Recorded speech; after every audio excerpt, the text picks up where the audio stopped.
तर ऑपरेशन टायगरच्या पार्श्वभूमीवर आता 6 खासदार हे दिल्लीमध्ये तळ ठोकून आहेत असं समजतंय।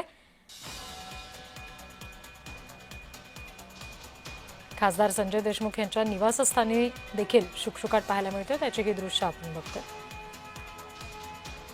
महाराष्ट्रात ऑपरेशन टायगर यशस्वी होण्याच्या मार्गावर आहे आणि आपण आहोत सध्या यवतमाळ वाशिमचे खासदार संजय देशमुख यांच्या निवासस्थानासमोर।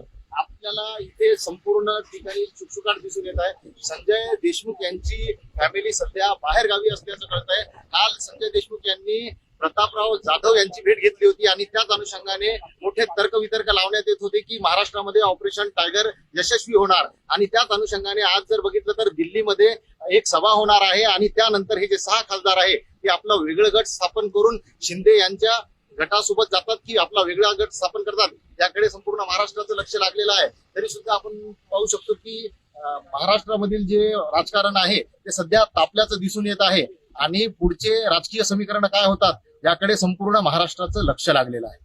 संदेश कान्हू, जय महाराष्ट्र न्यूज, दिग्रस, यवतमाळ। मुंबई महानगरपालिकेत सुद्धा मिशन टायगर अर्थात ऑपरेशन टायगर राबवलं जाणार अशी चर्चा